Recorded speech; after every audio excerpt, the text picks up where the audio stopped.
Góðir Íslendingar.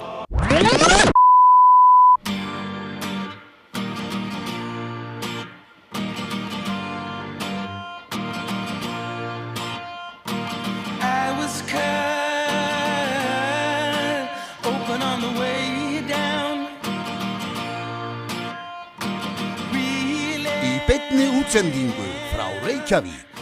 Hér kemur Harmageddon með Frosta Logasyni.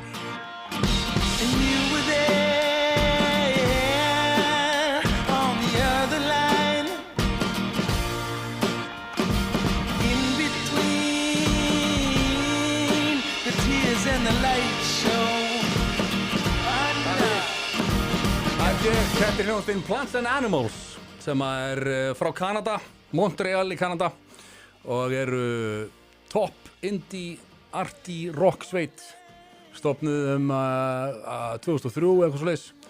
Hafa gefið út fullt af góðum plötum. Þetta, hvað heit þetta lag aftur? Ég er búinn að gleyma því. Breytir ekki neinu. Þetta er bara eitt af mest spiluðu lögunum þeirra á Spotify. En ég mæli með. Það eru nokkrar góða sveitir sem hafa komið frá Kanada í gegnum tíðina. Arcade Fire meðal þeirra og þessi alveg í sama gæðaflokki. Plants and Animal Light Show. Light Show, alveg rétt. Light Show. Eðalstöf. Þeir eru alveg bara svona á, þeir eru á svona svipuðum standard og Beatlarnir. Það er mikið sagt,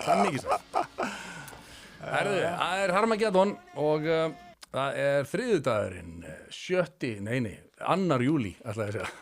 Vá, hvað ég er alveg hel beyglaður hérna, kom hérna beint af mínusæfingu sem er hérna bara í næsta herbergi og kem hérna sveittur inn í stúdíóið með ískur í eyrunum sem ég á eftir að sofa með í alla nótt, en það er önnur saga.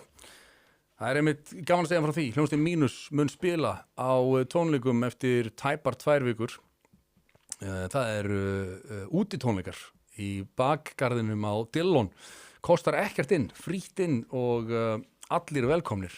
13. júlí, laugardagskvöld. Gott að segja hér frá því. Svo ætlum við að þakka innilega þetta Caveman, okkar menn hjá caveman.is og Caveman á Smiðjuveginum, eðalverslun. Og svo er það Björnin og Kó, grjótharðir, alvöru verktakar með hausinn í lagi sem að styðja málfrelsi og upplýsta umræðu. Annars er Morgunblaðið í dag. Hér þetta er reyndar í gær, en flokkur Marine Le Pen með stórsigur í frönsku kosningunum. Og það er allt að verða vitlaust. Það er bara, hefur þið séð fréttir, titringin. Já. Þeir eru bara, fasistarnir eru bara hérna við hliðið og leiðinni inn og þeir ætla að storma hérna og taka þetta allt yfir. Þetta er hryllilegt. Þetta er, við munum greina þetta aðeins betur í þættinum þegar að framsækir. Ég ætla að hafa fyrstu 30 mínúturnar af þessum þætti eru fríar, þannig að hlustendur heim allan geta hort á fyrstu 30 mínúturnar af Harmageddon í dag. Síðan förum við á bakvið læstan áskriftavegg og þið náu ykkur í áskrift á broadcast.is, þeir sem ætlaði að vera með í partíinu. En eins og ég segi, flokkur Marine Le Pen stórsigur með 34% fylgi í kosningunum í gær. Það er huge. Það er huge og kjörsókn var sko með mesta móti. Mesta kjörsótt síðan 1997. Fólk flyktist á kjörstað til að kjósa flokkinn sem er kallaður aftur á frönsku, hvað heitir hann aftur, þjóðfylkingin á íslensku. Hann heitir, það kemur eftir, nema hvað. Að þetta er það sem við erum að sjá gerast í allir Evrópu. Hægri flokkar er að vinna stórsigur og vinstri menn og miðjulippar eru gjörsamlega að fara á límingunum. Kalla þetta hægri öfga, fasisma og ég veit ekki hvað og hvað. En við ætlum að lesa hérna líka staksteinana áður en lengra er haldið. Það er sagt frá því í staksteinum að Þórður Gunnarsson, hagfræðingur, hafi fjallað virkni viðskiptaþvingana í grein í Viðskiptablaðinu í síðustu viku. Það bendir á að útflutningstekjur Rússlands af olíu og gasi hafi aukist meira en 80% á milli ára og hvers konar tilraunir til takmarkana á framboði leiða af sér hærra verð og þar að leiðandi auknar tekjur framleiðenda. Þannig að segja, Rússland hefur grætt á tá og fingri af þessum þingunum sem við höfum sett við þá er að tala vesturheim allan. Aðgerðir til að skaða efnahag Rússlands vegna innrásarinnar í Úkraínu hafa haft þveröfug áhrif og helst skaðað Evrópu. Rússland selja Evrópu enn þriðjung þess sem álfan notar af gasi og olían sem dælt sig á faratæki Evrópu komi einnig að mestu frá Rússlandi en nú með viðkomu á Indlandi. Þeir selja bara miklu meira til Indlands og Indland selur okkur síðan. Þetta er náttúrulega bara brandari. Þórður segir að áhrifaríkasta leiðin til að skaða efnahag Rússlands væri að auka framleiðslu á olíu og gasi. Það er eina raunhæfa leiðin til að lækka heimsmarkaðsverð og hvaða hrávöru sem sama hvort fólki líka betur eða verð. Umhverfispólitík hafi hins vegar komið í veg fyrir þetta. Þórður rifjar einnig upp söguna og segir að aukin framleiðsla eftir olíukreppuna 1979 hafi leitt að sér skarpar verðlækkanir. Ein markverðasta afleiðing þess var fall Sovétríkjanna sem öfur fremur treysti á útflutningstekjur af olíu og gasi. Hagkerfi Rússlands nú sé fjölbreyttara en langt mikilvægast útflutningstekjurnar séu hinnar sömu. Þannig að þetta er ótrúlega vanhugsað frá öllum hliðum. Allar þessar viðskiptaþinganir og reynverið þessi afstaða sem við tökum til þess að reyna að knésetja Rússland fyrir hagsmuni hverra, hagsmuni vopnaframleiðandi. Þeir eru að græða. Það er mér alveg sama hverjir aðri græða svo lengi sem þeir eru að græða. Nákvæmlega. Þeir eru bara lobbyið sem hefur sigrað og hafa tekið peningin hlæjandi í bankan. Já, 100%. En nema hvað, við ætlum að vinda okkur í fyrsta dagskrálið þáttarins í dag og það er að sjálfsögðu 5 fyrirsætnir. Kíkjum á það. Extra, extra, extra, read all about it. Me and that playboy in trouble again. Extra, extra, extra, extra, read all about it. Já, það er nefnilega það. Fyrsta fyrirsætin er auðvitað eftir katastrófist klúður Bandaríkjaforseta, Joe Biden. Flestir á því að Biden valdi ekki starfinu. Þetta er í kjölfar umtalaðara kappræðina sem að fóru fram núna á dögunum og það má eiginlega segja að þetta er svo hlægilegt einhvern veginn. Við erum að sjá flestir núna á því að Biden valdi ekki starfinu. Það er fólk sem að bara fyrir nokkrum vikum síðan þá þótti þetta vera hatursorðræða í raun og veru eða upplýsingaóreiða Trumpismi og samsæriskenningar að segja að Joe Biden væri orðinn ellegar. Allir sem að vildu sjá þetta, sáu það og hafa gert lengi. Já, það er ekki hægt að neita þessu núna eftir þetta. Nei, nú er ekki hægt að neita þessu. Hann fór á sviðið og hann var bara nákvæmlega eins og hann hefur verið síðastliðin ár, gjörsamlega elliær, elliglöp, kemur ekki út úr sér heillir setningu, svo heiti geti og náttúrulega Donald Trump, hvað sem menn geta sagt hann, lítur náttúrulega bara út eins og, þú veist, einhver Stephen Hawking sem hliðin á honum, þó hann sé nú langt frá því að vera skarpast í snífurinn í skúfunni. Já, Stephen Hawking sem er mjög góður í gólfi. Mjög góður í gólfi. En það er búið að vera hlægilegt að sjá fólk einhvern veginn vera að láta þetta koma sér á óvart, bara að Joe Biden hafi klúrað þessum kappræðum. Einhverjir eru í afneitun og vil ekki sjá þetta, en maður sér að samt að jafnvel hörðustu demókratar eru farnir að ræða og það er talað það í innsta hring demókrataflokksins sé verið bara panik ástand og menn eru alveg að tala um að reyna að finna eitthvað til þess að hlaupa í skarðið. En þú veist, er það ekki Joe Biden sem þegar valdi þar? Þú veist, hann getur sagt bara, nei, ég ætla að gera þetta. Það er ekki sem getur skipt honum út. Nei, það verða einhverjir að koma til þess að sannfara hann um að láta af þessari vegferð og auðvitað náttúrulega ætti bara hans nánasta fólk. Konan hans til dæmis. Fjölskylda, vinir, að vera löngu búin að segja honum þetta.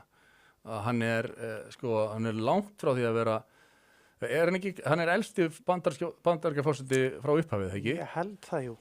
Og hann er ekki bara elstur í árum talið, heldur hann bara, þú veist, hann er eins og hann sé á grafabakkanum. Hann ætti bara að vera inn á hjúkrunarheimili aldrara. Já, hann bara verðist að vera elliær, Já, bara þvílíkt farin sko. og og það allir búin að vera eitthvað nei, hann er alveg eiturskarpur sko. þegar hann er sko á fundum og svona baksviðs og svona, þá er hann er alveg on it sko. Það allir búin að vera í því, maður er að sjá það mikið umtal í Bandaríkjunum að demókratar hæfirhönnu eru bara búin að ljúga onni opið geðið á fólki að Joe Biden sé bara eiturskarpur, hafi aldrei verið sko, skýr og bara sé bara fókusaður eins og örn og eitthvað. Já, þetta haldur þessu leikriti gangandi maður. Já. Það er bara málið. Þetta er bara fullkomið leikrit og eins og ég segi, Donald Trump sem er nú ekki fágaðasti stjórnmálamaður sem maður hefur séð, hann kemur náttúrulega bara út eins og $1 million við hliðin á Joe Biden. Þannig að þetta er fyndið fyrst og fremst að sjá. Þetta var bara, þú veist, það væri ekki hægt að skrifa svona sketsa dót sem í klippin og rúsum að maður bara trúi alltaf að þetta hafi verið að gerast sko. Við höfum eftir að fara í öðrum dagskrálið betur yfir þetta allt saman á eftir en þetta er auðvitað bara þetta hlýtur að leiða til þess að demókrataflokkurinn hysji upp sig brækurnar og skipti einhverjum leikmanni inn á sem að getur sko hugsaðir, þú veist, Joe Biden er svona núna, hvernig ef hann myndi vera another 4 years, hvernig er hann eftir 2 ár? Vá maður, þetta hann er örugglega bara þá alveg farin sko, bara gjörsamlega. Og ég sá einmitt að öldrunarlæknir, RÚV talaði að öldrunarlæknir hafi séð byrjunareinkenni Parkinsons hjá Biden og reyndist að fyrir viku töldu meginstraumsfjölmiðlar að það hægri öfgar og upplýsingaóreiðu að efast aldur og færni Bidens. Í dag leyfaði sér að fjarlæknisgreina hann eins og Já, þetta kemur þetta úr þeirri átt. Já. Þetta er svo mikið bull. En þess að finnast að við þetta er að þessi katastrófa sem við verum öll vitnað kom engum óvart öðrum en lesendum auðvitað, meginstraumsfjölmiðla sem að hafa einhvern veginn látið selja sér það núna í mörg ár að Joe Biden sé með allt á hreinu og bara Trump þeir verða að kjósa Biden hvert mun það leiða Bandaríkin? Hann mun leiða okkur að Kamala Harris hann mun ekki tóra þessi 4 ár sko. Hann verður bara annarkvæmt deyran bara úr elli eða hann verður bara, þú veist, bara basically óhæfur, hann verður bara komið með eitthvað dementia eða eitthvað sko, þá bara mætir hún. Herðu, glæsilegt, en við ætlum að fara í næstu fyrirsögn, það er tekið af vísi.is líka. Ástæða til að hafa áhyggjur, segir Torfi Tulinius, prófessor í sagnfræði minnum að sé, en hann er með mikla tengingar við Frakkland og hann er sérfræðingur í málefnum Frakklands. Franska þjóðfylkingin er stærsti flokkur Frakklands með 34% fylgis samkvæmt útgönguspá sem birt áður fyrir kvöld. Þetta er þess að frétt sem var áður en kosninganiðurstöðuna lágu fyrir og það var svo áhugavert að sjá eins og Torfi og allir þeir sem eru í vóglippa miðjunni eða til vinstri hafa verið að tala þannig eins og þetta sé gríðarlega alvarlegt mál. Og nú sé, þessi flokkur þjóðfylkingar á rætur í öfga hægri flokka og faðir núverandi leiðtogaflokksins Jean-Marie Le Pen var fasista bulla, sagði hann.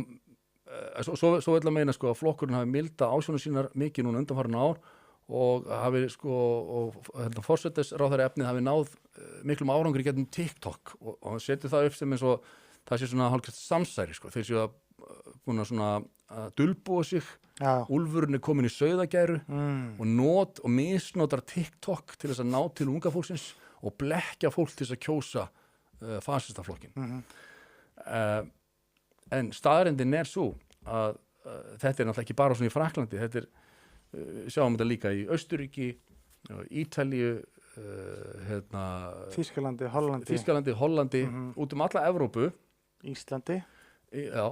Miðflokkurinn er að rísa og það eru einhverjir sem vilja kalla hann öfga hægriflokk en það sem þessi flokkar er að bjóða upp á er íhaldsöm kannski þjóðrækin stefna ég las hérna einhvers staðar úr stefnuskrá þjóðfylkingarinnar frönsku sem að sko markmið Rassemblement National, það er það sem hann heitir, Rassemblement National, að koma saman frönsku þjóðinni til þess að verja fullveldi Frakklands, vernda heilindi þess og efla söguleg gildi siðmenningu og sjálfsmynd.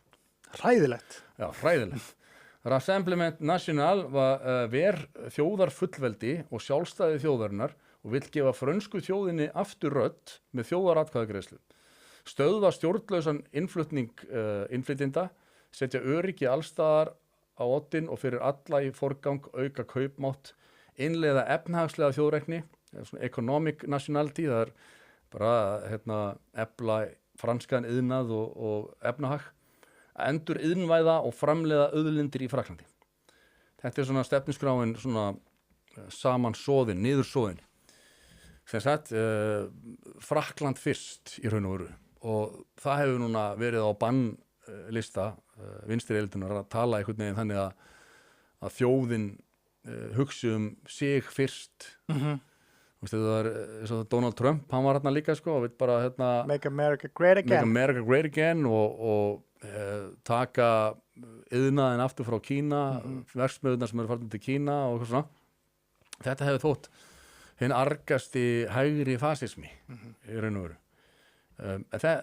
Málið er að við sjáum að fólk í Evrópu og við erum á sama tíma sko rannsóknir sýna að í öllum vestur heimi er rasismi á gríðalegu undanhaldi. Það er að segja, ef Pew rannsóknarsetrið hefur gert rannsóknir á þessu, rasismi bara mælist nánast ekki í könnunum á meðal fólks og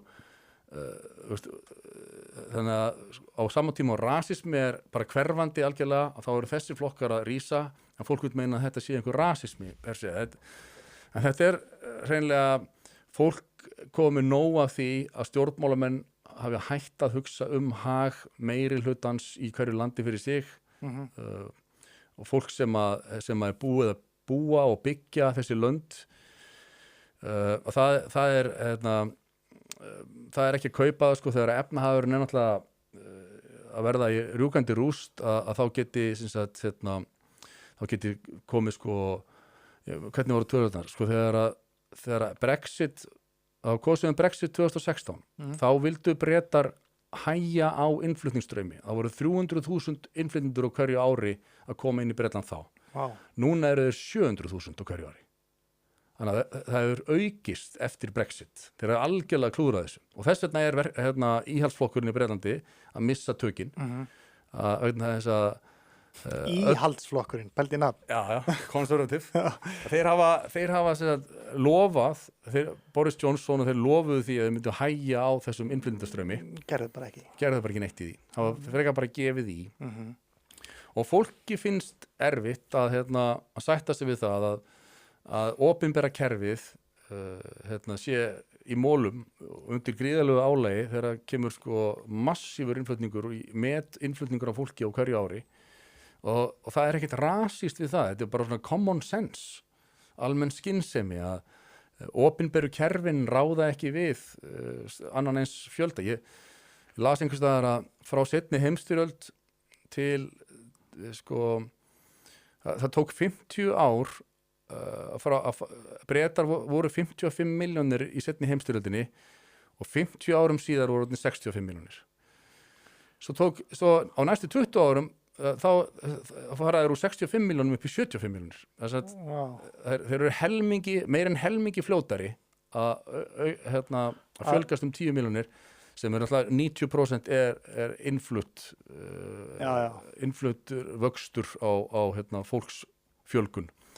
Þannig að opinberu kerfin, þau ráða illa við þetta og fólk vill hreinlega að stjórnvöld setji þjóðríkið í fyrsta sæti og þau geti sinnt þeirri grunnþjónustu og því sem að skattgreiðendur hafa greitt fyrir og þá eins og hér á Íslandi þá gengur til dæmis ekki að það sé að vera eða 20 milljörðum á ári bara í hælisleitendakerfið og það er auðvitað reynt að mála svona tal upp sem einhvern rasisma en þetta er hrein og klár heilbrigð skynsemi það gengur ekki upp að fjölga íbúum hvaða land sem með svona miklu offorsi og svona miklum hraða og tala nú ekki þegar að innflytjendurnir eru meira og minna allir koma utan sko frá utan Evrópu. Öðrum menningarheim basically. Öðrum menningarheim og og það er að skapa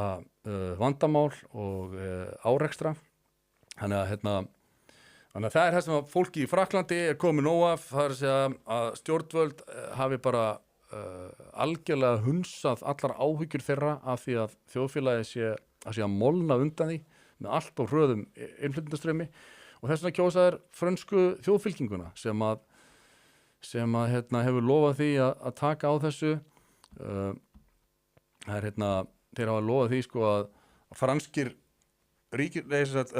ríkisborgarar munu ganga fyrir þegar kemur að félagslegum stuðningi og það bara wow, franskir ríkisborgarar ganga fyrir alltaf að fara mismun alltaf að láta útlendinga bara sitja út í kuldan.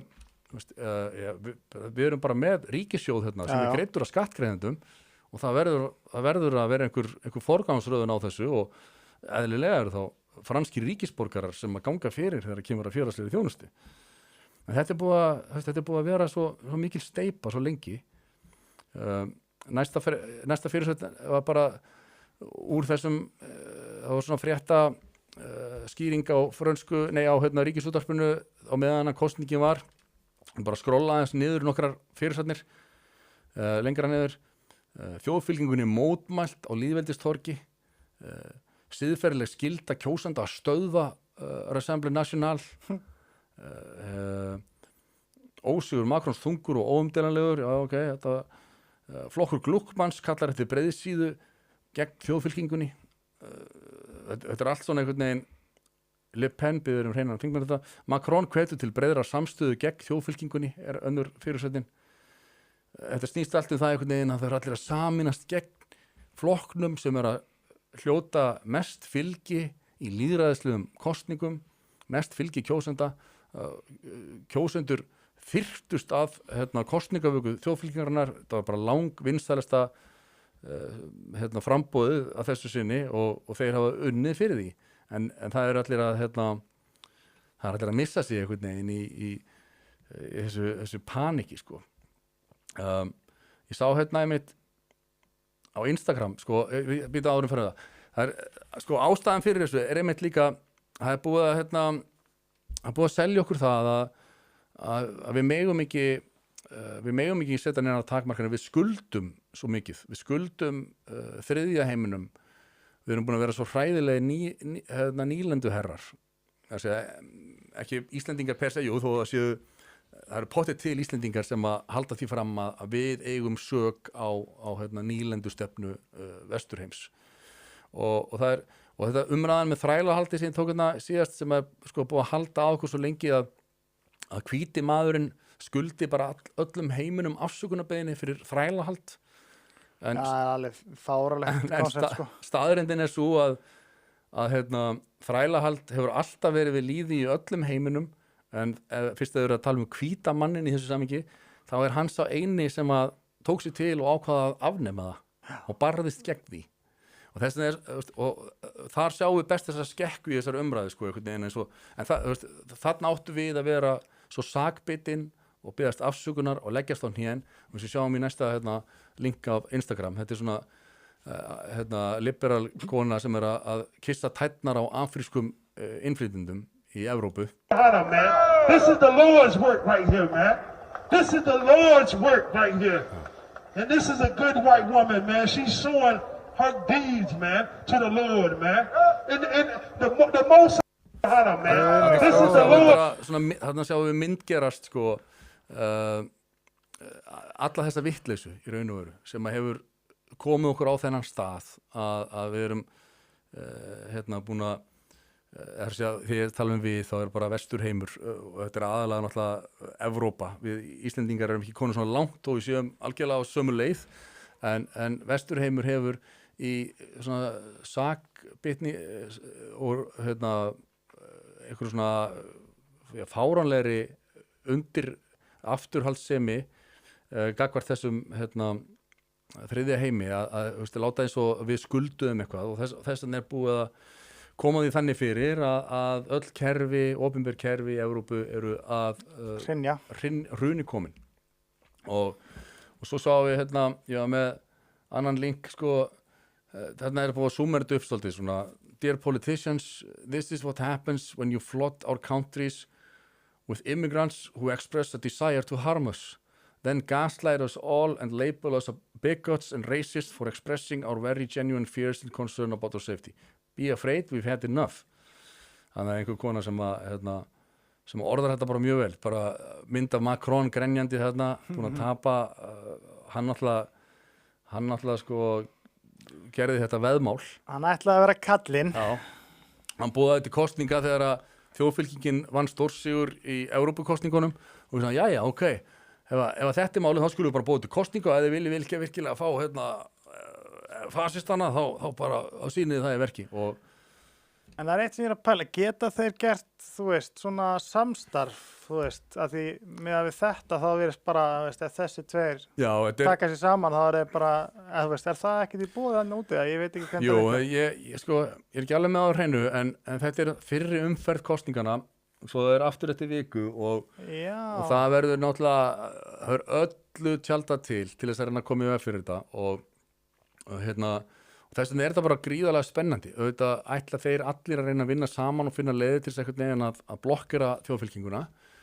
En það er spurning, rétt eins og með herferðina gegn Donald Trump.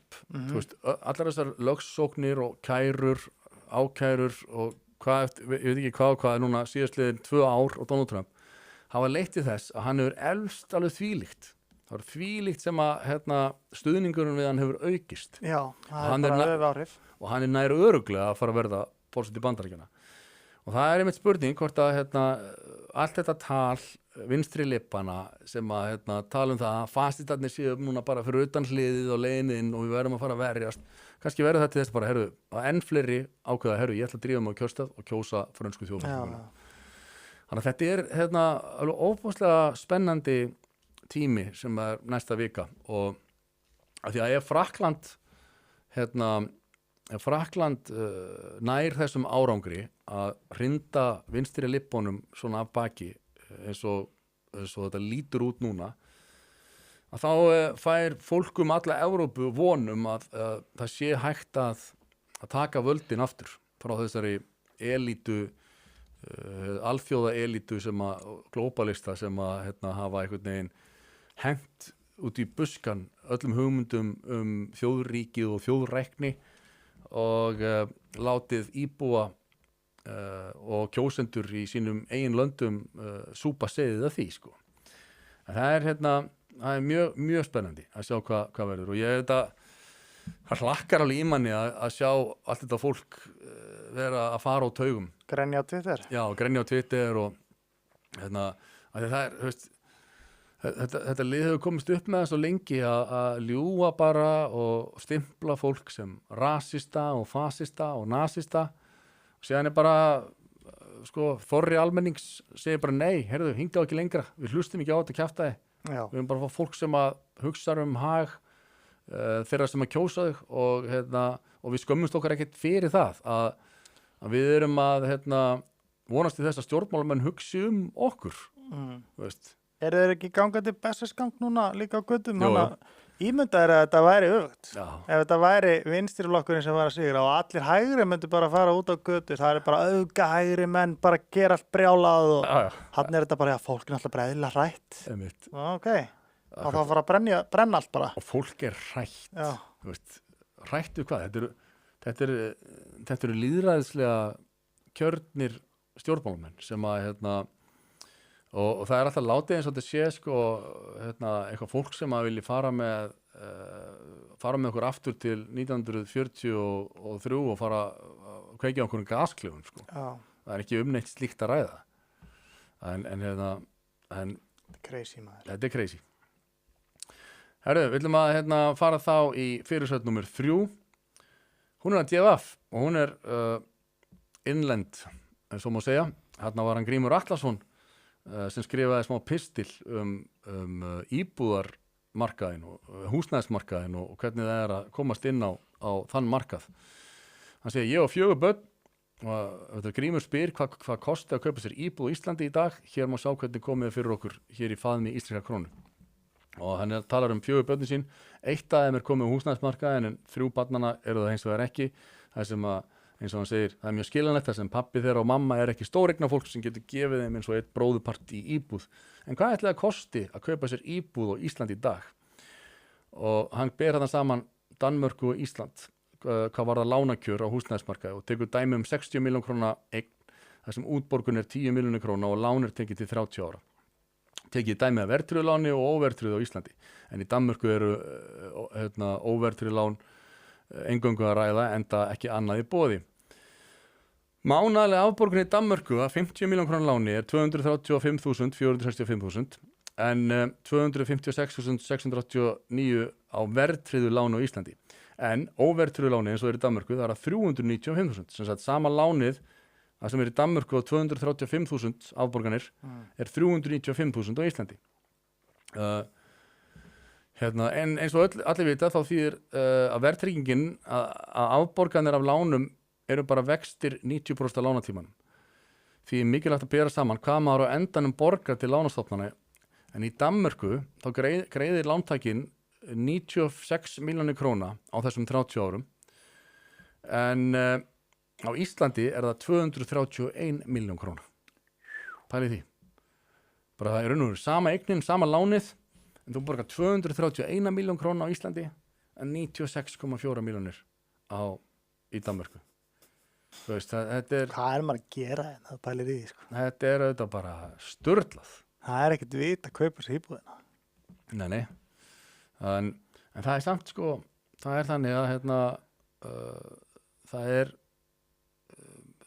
sko, að vera á leigumarkaði, þá ertu náttúrulega bara, þá ertu að henda sömu peningum bara í eldinn, en með íbúðinni einhvern veginn, þá, þú veist, þegar þeir endist lífið, þá eignastu eitthvað á endanum. En það bara svo rosalega dýru verði keypt. Það svo dauður þegar þú ert búin að borga þetta, sko. Já. En það svo merkilegt að þetta ekkit, sko, þetta allt bara mannanna verk. Þetta ekkit lögmál að þurfi að vera svona dýrt. Þetta þetta efnahagsstjórn sem búið að skýta á sig gjörsamlega. Og samt eru við alltaf að kjósa í raun sama fólkið eða sama flokkana aftur og aftur. Ég meina, hvaða flokki þetta að kenna? Það bara, þú veist, það ekki augljóst, eða? Sjálfstæðisflokkurinn getur ekki hlaupist undan ábyrgð þessu. Nei, það bara ekki hægt, skilur við. Efnahagsstjórn hefur verið í höndum Sjálfstæðisflokksins meir og minna bara, þú veist, nánast alltaf. Ég held að sé svona 75% tímanum frá lýðveldisstofnun. Það hefur Sjálfstæðisflokkurinn verið með efnahagsmálin á sinni könnu. Já. Og þetta falleinkunn sem að við fáum hér á Íslandi, hvað þetta var. Algjör falleinkunn. Og ef þú skoðar þetta líka, sko, bara hvað íslensk stjórnvöld að fá falleinkunn í, það menntakerfið, check, það íbúar dæmi allt check, og það bara, þú veist, hvað við gerum við auðlindirnar okkar og hvert það fer. Já. Það ekkert að skila sér, þú veist, allir þessi fiskur. Hefur farið að keypti fisk út í fiskibúð. Þetta bara rándýrt. Þú veist, voru við ekki að berjast ykkur að breta þennan fisk? Já. Svo ykkur gæjar myndi, þú veist, þetta bara allt í steik sem ætti ekki að vera steik, sko. Já, það sko, ekki alltaf ég að bjóða mig fram til þess að þykjast alltaf að gera betur, en þeir sem eru í stjórnmálum á annan borð, ætti að drullast til þess að heisi upp sig og gera betur. Algjörlega. Herðu, gott mál. Já, við ætlum að fara núna á bakvið læsta áskriftarvegginn okkar, en ég hveti ykkur til þess að subscribe á YouTube, til þess að fá alltaf meldingu þegar það kemur nýr þáttur á broadcast, og svo sjálfsögðu bara gerast áskrifandi á broadcast. Þið gerir það bara inn á broadcast.is eða broadcast.is/áskrift, kostar eiginlega ekki neitt, 990 krónur mánuðurinn, og ef þú kaupir 1 ár þá færðu 2 mánuði fría. Það bara alveg dýll. Það alveg dýll, maður. En þið lúserar missir núna af þeim sem konfektinu sem að það að byrja aðalstöfið núna. Já, núna byrjar aðalstöfið. Við sjáumst bara síðar.